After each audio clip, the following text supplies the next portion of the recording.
साथियों अस्सलाम वालेकुम। मैं शबनम परवीन आप तमाम साथियों को स्वागत करती हूं आपके अपने ही YouTube channel Shabnam coaching online पे। मैं आज आपके लिए लेकर आई हूं 10th उर्दू सेकेंड चैप्टर भाभी जान, जिसके लिखने वाले हैं सोहेल अजीम आबादी। तो चलते हैं और शुरू करते हैं आज की चैप्टर। सबसे पहले सोहेल अजीम आबादी के बारे में पढ़ेंगे। राइटर के बारे में बहुत सारे सवाल पूछे जाते हैं, जैसे उनकी पैदाइश कब हुई, उनकी किताब का क्या नाम था, वह कितने तक पढ़े, उनके शायरी मजमूए का क्या नाम था वगैरह। तो चलते हैं और शुरू करते हैं आज की चैप्टर।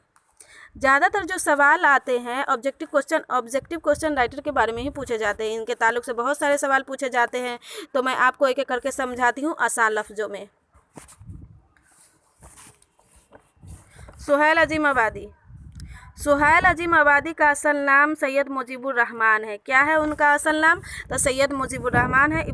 अपनी इब्तिदाई ज़िंदगी में शायरी भी करते थे। पूछा जाएगा क्या करते थे अपनी इब्तिदाई ज़िंदगी में, तो शायरी भी करते थे, इसलिए सोहेल तखल्लुस करते थे। सोहेल अजीम आबादी पूछा जाएगा क्या तखल्लुस करते थे, तो सोहेल तखल्लुस करते थे। इस तरह अदबी दुनिया में सोहेल अजीम आबादी के नाम से मशहूर हुए। सोहेल अजीम आबादी की पैदाइश 1911 में पटना में हुई थी। पूछा जाएगा कब हुई थी, तो 1911 में कहाँ हुई थी, तो पटना में हुई थी। सोहेल साहब एक जमींदार ख़ानदान से ताल्लुक़ रखते थे। पूछा जाएगा सोहेल अजीम आबादी कौन ख़ानदान से ताल्लुक़ रखते थे, तो ज़मींदार ख़ानदान से ताल्लुक़ रखते थे। 1 साल की उम्र में वालिदा का इंतकाल हो गया। कितने वर्ष के थे तो उनकी वालिदा का इंतकाल हो गया? 1 वर्ष के थे, और परवरिश ननिहाल में पाई। एक मौलवी के सरपरस्ती में वही इब्तिदाई तालीम व तरबियत का बाई वतन शाहपुर भदौल है तरबियत हासिल हुई। कहाँ हुई थी, तो ननिहाल में हुई थी। वैसे उनका आबाई वतन शाहपुर भदौल है। पूछा जाएगा सोहेल अजीम आबादी के आबाई वतन कहाँ है, तो शाहपुर भदौल है, जो पटना ज़िला में ही वाक़ है। इब्तिदा तबा की वजह से आला तालीम हासिल नहीं कर सके, गर्चा मुजफ्फरपुर, हैदराबाद और कोलकाता जैसे इल्मी मरकज़ी में क़याम पजीर है। इब्तिदाई शायरी से की, लेकिन आगे चलकर अफसाना निगार की तरफ मायल हुए, फिर पीछे मुड़कर नहीं देखा और बेशुमार अफसाना लिखे। मतलब इब्तिदाई क्या चीज़ से किए सोहेल अजीम आबादी, तो किए शायरी से किए, और बाद में अफसाना निगार बन गए, देखा और बेशुमार अफसाना लिखे, मतलब बहुत सारा अफसाना लिखे। सोहेल अजीम आबादी ने ऑल इंडिया रेडियो की मुलाजमत इख्तियार की। सोहेल अजीम आबादी ने ऑल इंडिया रेडियो की मुलाजमत इख्तियार की। इस मुलाजमत के सिलसिले में दिल्ली में रहे, फिर तबादला श्रीनगर कश्मीर हो गया, फिर वापस पटना में चले आए और मुलाजमत से इस्तीफ़ा दे दिया था। उससे पहले सहाफ़त में भी मसरूफ़ रहे। रिसाले निकाले और एक रोज़नामा अखबार साथी का आजरा किया। सोहेल अजीम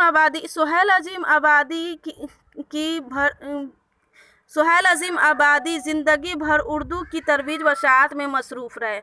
मतलब वह ज़िंदगी भर उनको ज़्यादा दिलचस्पी क्या चीज़ से था, तो उर्दू से था। उर्दू में कहानी और अफसाना लिखने लगे। चुनांचे उन्होंने छोटा नागपुर के इलाके में 5-7 वर्षों तक उर्दू की तरवीज व शाअत का काम किया। जमींदाराना माहौल से ताल्लुक़ और छोटा नागपुर के क़याम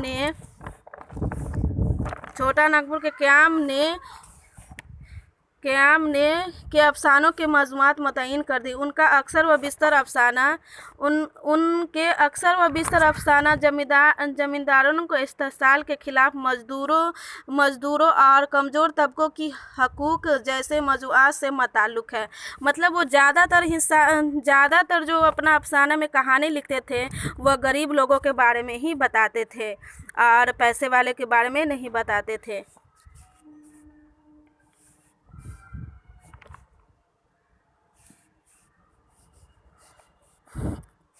सोहेल अजीम आबादी ज़िंदगी भर ये पढ़ा चुके हैं। सोहेल अजीम आबादी की तल्खियात में उनके 3 अफसाने मजमूए 4 चेहरे, अलाव और आदमी के रूप है। ये मोस्ट इम्पोर्टेंट है, पूछा जाता है क्वेश्चन पूछा जाता है सोहेल अजीम आबादी के कितने अफसाने मजमूए हैं, तो 3 मजमूए हैं। पहला है 4 चेहरे, दूसरा अलाव और तीसरा है आदमी के रूप। और नामिल बेजर के पौधे हैं। नाविल कौन है? बेजर के पौधे।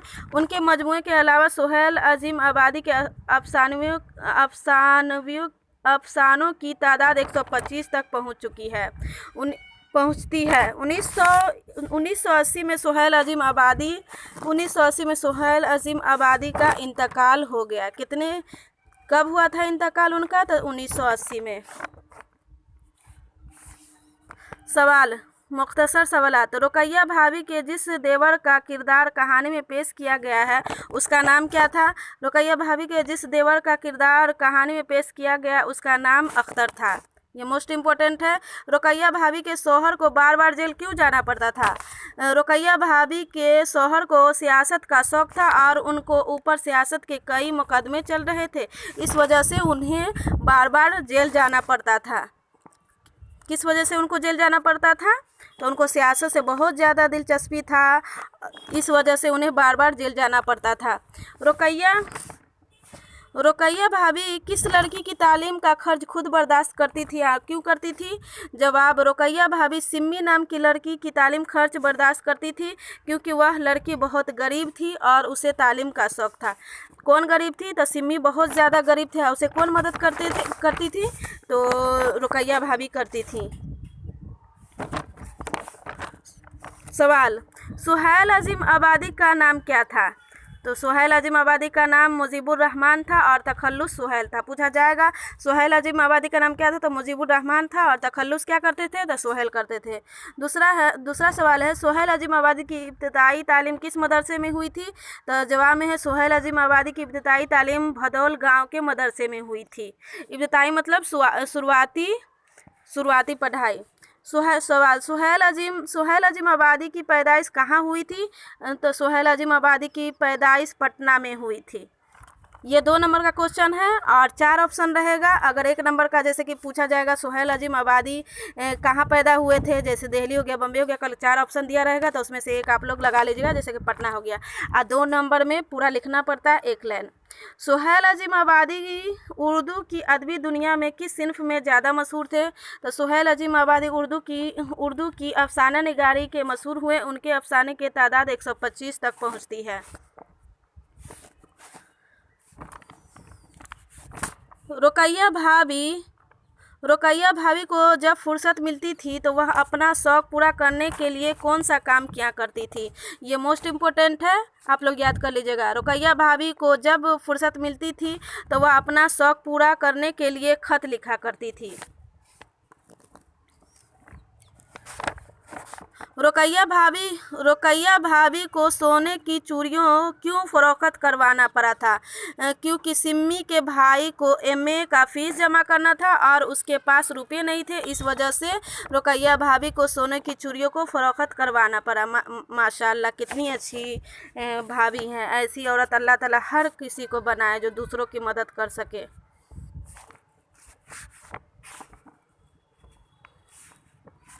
तवील सवालात। रुकैया भाभी का सरापा कम अज कम 10 जुमलों में तहरीर करें। रुकैया भाभी का सरापा था कि वह सुबह उठकर काम शुरू कर देती थी, जैसे वह आदमी नहीं मशीन थी। एक था जब उनके पास 4-5 नौकर और माएँ होती थी, लेकिन अब उनके पास सिर्फ एक नौकर था जो बाजार से सौदा लाता था और तंगी थी। पहले वह हज़ारों रुपये महाना अपने शौक़ में खर्च कर दिया करती थी। मतलब पहले वो जो थी तो वो अपने फैशन पे, अपने ज़रूरतों पे 1000 रुपया खर्च कर दिया करती थी और अब 400 रुपये महीना पर एक कॉलेज में लेक्चरर थी। मतलब महीना पे एक कॉलेज में क्या थी? तो लेक्चर थी, मतलब पढ़ाती थी। और 50 रुपये महीना पर एक लड़की को पढ़ाने के लिए मिलते थे। ले देकर उनकी आमदनी और खर्च अपनी जगह पर, बल्कि कुछ ज़्यादा ही।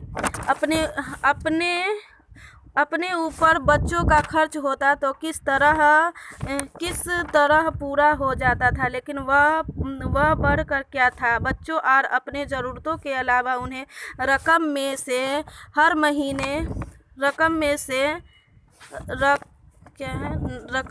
से हर महीने मज़दूरों और तलबा इल्मों की अंजुमनों को देना पड़ती थी।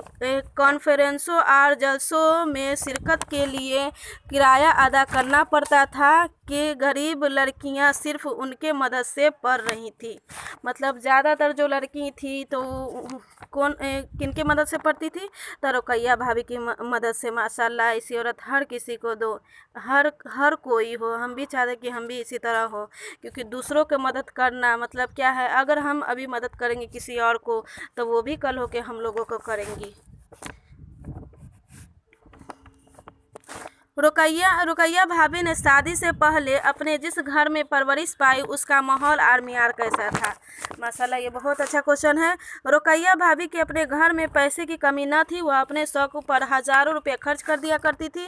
घर में 4-5 नौकर और माएँ होती थी। वह नाजुक की पली हुई थी और ऐसे माहौल में बढ़कर जवान होती थी जिसमें अपनी जात सब कुछ हुई और अपने घर में बहुत शान और आन बान से रहती थी। मतलब माशाल्लाह, इतने पैसे वाले घर में रह कर इतने मुसीबत झेलती है और उसमें भी दूसरों की मदद करती है। माशाल्लाह, रुकैया भाभी बहुत अच्छी थी। वह दूसरों को बहुत मदद करती थी। अगर उनके जैसा दुनिया में लोग हो जाए तो दुनिया जन्नत बन जाएगी, क्योंकि यहाँ दूसरों को ख्याल आता है। पैसा वाला सोचता है सिर्फ अपने बारे में कि मैं और बड़ा बन जाऊं, और गरीब के कदर नहीं करते लोग। मगर माशाल्लाह, रुकैया भाभी जान से हमें बहुत बड़ी सीख मिली है कि हम लोगों को भी दूसरों को कदर करनी चाहिए, गरीबों और यतीमों को भी ख्याल करना चाहिए। साथियों, अगर वीडियो अच्छा लगा हो तो कमेंट करके बताइएगा। अस्सलामु अलैकुम।